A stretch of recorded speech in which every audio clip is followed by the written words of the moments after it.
Eu quero conversar agora com uma moradora de Israel que conseguiu se conectar conosco, a Julie. Eu recebo agora, Julie, seja muito bem-vinda, é um prazer falar contigo. Eu só gostaria que você mencionasse o seu sobrenome corretamente para que a gente não fale de um jeito errado aqui, por favor. Meu nome é Julie Schleifer. Julie Schleifer. Julie, muito obrigado por conversar conosco. Eu quero que você nos conte como está a situação neste momento e aonde você está, por favor. Eu moro em Hod HaSharon, que é um pouquinho norte de Tel Aviv, mais ou menos 20 quilômetros de Tel Aviv. A situação está tensa desde 3 da manhã, quando tiveram as primeiras sirenes do começo do ataque do exército de Israel contra alvos militares dentro do Irã. A gente já está em alerta máximo no país inteiro. Hoje já não tiveram escolas, os hospitais já estão em alerta máximo já desde a madrugada, os postos de saúde não abriram, shoppings não abriram, nada. A cada tanto tempo a gente recebe avisos pelo governo, pelo exército, de se a gente tem que estar perto de um quarto seguro, se tem alguma ameaça na próxima meia hora, nos próximos 10 minutos, e quando soa a sirene, aí a gente tem 1 minuto e meio para entrar no quarto seguro. Agora, quando começou os foguetes do Irã, mais ou menos 1h30 atrás, geralmente quando a gente entra no quarto seguro é uma coisa que a gente sabe já, infelizmente a gente já vive numa situação assim já faz 1 ano e meio, que entra no quarto seguro, depois de 10 minutos teoricamente já pode sair. Essa vez já foi diferente, a gente já sabia que era uma quantidade grande de foguetes direcionados a civis, bem diferente do que Israel fez, bem pontual, contra alvos militares, alvos nucleares, que o Irã tem o objetivo de exterminação de Israel, e eles não têm nem vergonha de falar isso, que esse é o objetivo deles. E não só eles fazem o trabalho deles de dentro do Irã, eles também financiam o Hamas e o Hezbollah, que a gente já faz, infelizmente, 1 ano e meio, mas desde o 7 de outubro de 23, que a gente tá em guerra, tentando trazer de volta nossos sequestrados que estão em Gaza. E infelizmente, um dia a dia que a gente passa, uma rotina meio estranho de falar que essa é a rotina, mas essa é a rotina. Sim, Julia, chama muita atenção a naturalidade com que você fala desses fatos, mas é porque vocês têm vivido isso já ao longo de muitos meses, desde aquele primeiro ataque conduzido pelo Hamas. Eu quero saber se na tua vida como médica essa situação também impactou agora por causa da possibilidade de mais emergências, se também nesse seu dia a dia há alguma probabilidade de atuação maior da sua parte por atuar nessa função. Com certeza. Desde o 7 de outubro, o país inteiro, sendo o sistema de saúde, o sistema de educação, todo mundo já foi se preparando para um momento que pode chegar a piorar. E já desde os últimos dias, a gente já está em atenção, em alerta maior.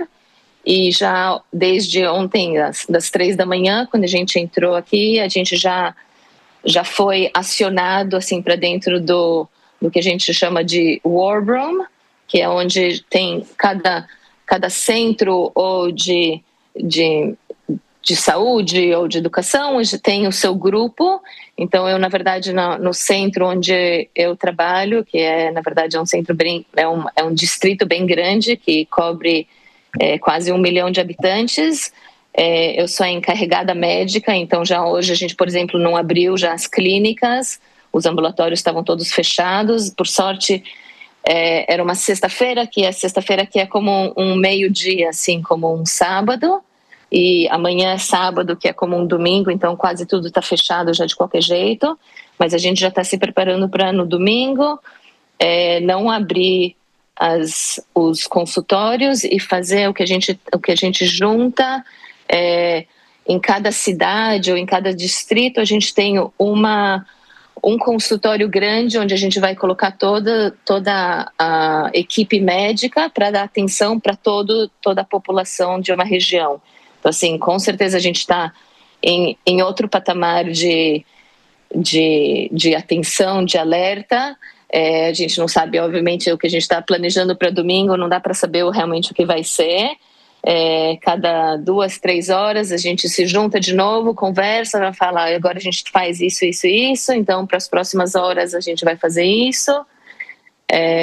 Mas com certeza a gente está em outro nível de alerta. Ô, Júlia, eu quero saber também se vocês já tinham a estimativa ou a expectativa de que esses ataques aconteceriam a partir do que cobria a imprensa local, a partir também das movimentações que as autoridades israelenses fizeram com esse ataque que eles chamam de preventivo ao Irã.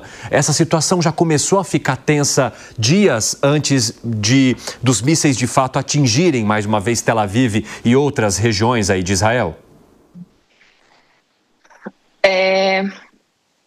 Sim e não, assim, a gente tem já nesse último ano e meio, a gente tem fases que a gente sente que está mais tenso, que tem mais alistamento de militares reservistas,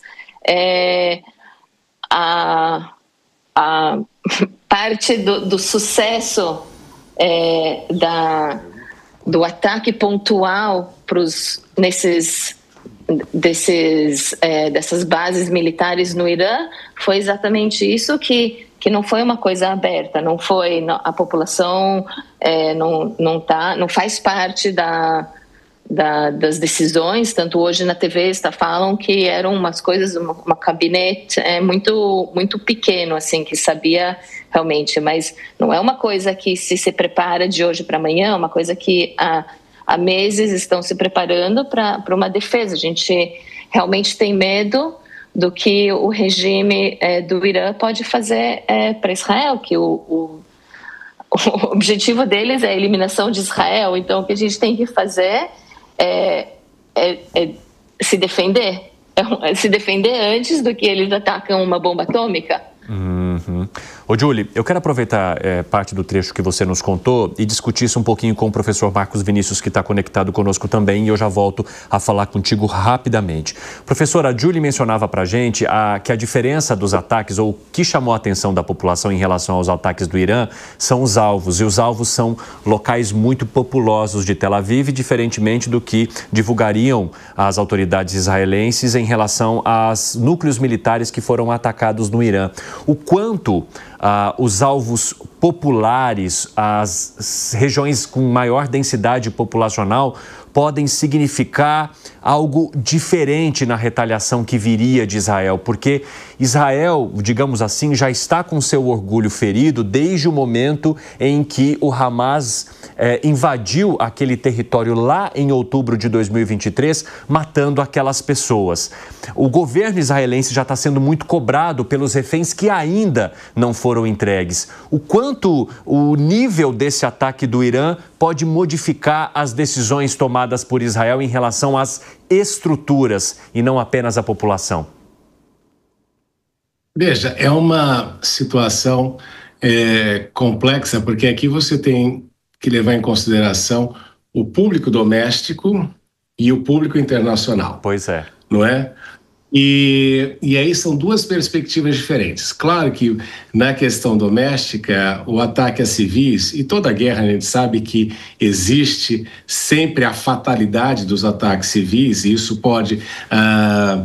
e isso é justamente condenado até pelas convenções de guerra que nós temos, que foram feitas por Genebra, em Genebra, no sentido de você estabelecer aí aquilo que deve ser atacado principalmente.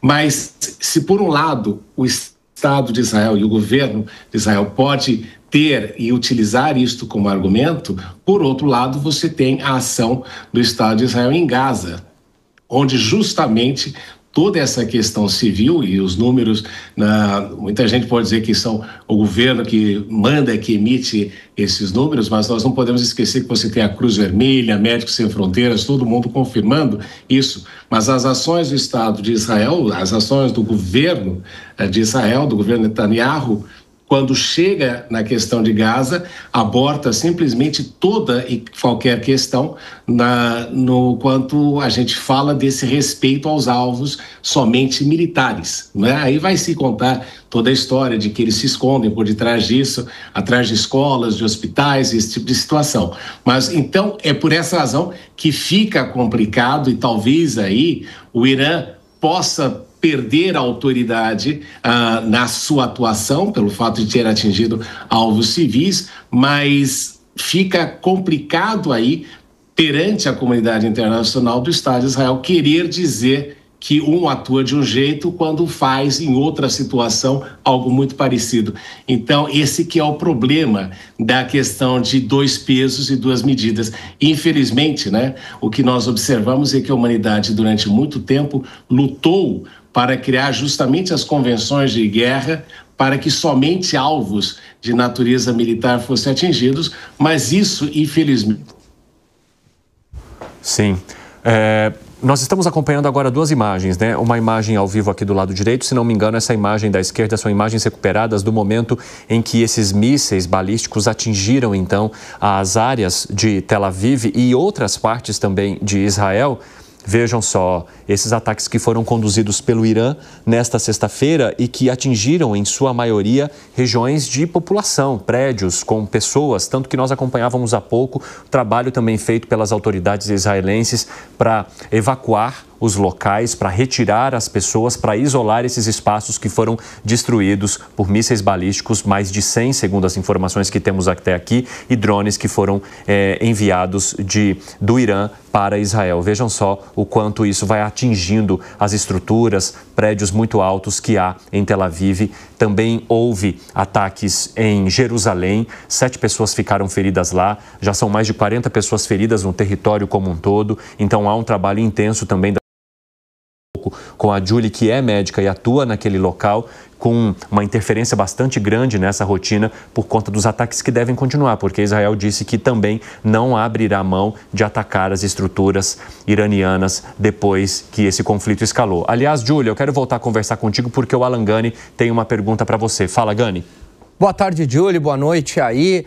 Como é que está o apoio? Como é que você percebe esse sentimento, eu digo o seu, dos seus familiares, dos seus amigos, em relação a Benjamin Netanyahu, né? Se ele está certo em fazer esses ataques preventivos, como ele fez na madrugada de ontem contra o Irã, se ele está indo na direção correta, se o país está unido em relação ao seu nome ou não, se você percebe divergências internas dentro da população civil de Israel.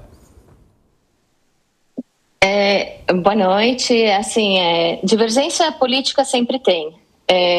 Sempre tem algumas pessoas que acreditam em alguma coisa mais agressiva, em outros em menos. Mas eu quero só fazer um comentário do que foi comentado antes. Eu quero lembrar que a gente não pode comparar aqui que o que Israel está fazendo contra o Hamas em Gaza é como o Irã está fazendo em Israel. O Hamas, financiado pelo Irã, no 7 de outubro, atacou Israel, sequestrou mais de 200 pessoas, ainda a gente tem mais de 50 sequestrados dentro de Gaza, e não é que a gente fala que eles estão se escondendo atrás de escolas ou hospitais, mas todo dia tem relatórios sobre isso, todo dia a gente vê que é realmente isso que acontece, e a Cruz Vermelha, eles podem falar que esse não é o número correto, mas a Cruz Vermelha não está aqui para ajudar os nossos sequestrados que estão ainda dentro de Gaza. Onde está a Cruz Vermelha agora para ajudar, para trazer eles de volta? A gente quer fazer 2 pesos, 2 medidas, então vamos põe a Cruz Vermelha para ajudar, trazer eles de volta. Israel não vai ter problema nenhum sair de Gaza. A gente quer que o Hamas que também quer a exterminação de Israel, não seja mais uma ameaça, não para Israel e não para o povo palestino. E o Irã não quer isso, porque o Irã também quer o extermínio de Israel. Então a gente tem aqui 2 grupos, 3 com o Hezbollah, querendo o extermínio de Israel, e Israel tentando se defender. Se defendendo, para você se defender depois de alguém que está dentro atacando a tua terra, você tem que sair para se defender. O Bibi Netanyahu tem muito conflito interno político, como qualquer político. Infelizmente, no momento, é o que a gente vê que se pode fazer para defender a existência de Israel. Agora, 5h37, quem nos acompanha pela rádio, um rápido intervalo, daqui a pouco espero vocês de volta. Julie, você tem mencionado a angústia que vocês estão vivendo desde outubro de 2023, após aquele ataque. Em algum momento você pensou em deixar o território ou alguém da sua família já fez isso? Logo que começou os ataques no começo em outubro, em 2023, eu tive a oportunidade de sair do país e pelo meu cargo eu decidi que eu não ia sair, mas eu tive a oportunidade de mandar os meus filhos para o Brasil. Meus pais, meu irmão moram no Brasil, então eles voltaram para o Brasil no começo de outubro e ficaram lá durante 2 meses. E quando a gente viu que infelizmente essa ia ser a rotina, a gente trouxe eles de volta, mas em nenhum momento eu pensei em sair daqui definitivamente. Na verdade, eu só mandei eles para lá porque era um momento que eu não podia estar com eles em casa para ajudá-los, que eu tinha que ajudar o país que eu quero que continue existindo. Exato. E, Júlio, o que te faz permanecer? Essa sensação de permanecimento, de ter uma casa, de ter um país que é solidário, é uma população que é uma coisa impressionante, mas quando começou o 7 de outubro, em menos de 12 horas a gente tinha uma quantidade tão grande de voluntários médicos, voluntários de pessoas falando: agora eu posso cozinhar, eu posso ajudar, eu posso viajar, eu posso fazer o que é uma coisa assim que a gente não vê em lugar nenhum no mundo. Apesar de todas as diferenças políticas e diferenças de religiões e de tudo, de repente o país foi tão unificado e foi uma coisa que é muito assim, emocionante de ver. É uma coisa que a gente não vê em lugar nenhum no mundo. Julie, eu agradeço muito a tua disponibilidade de conversar conosco nesse momento de tamanha atenção. Julie Leichtfer, que é médica, mora em Israel há 18 anos, e digo que as portas estão sempre abertas aqui, caso você queira compartilhar a sua realidade conosco. Obrigada. Até a próxima.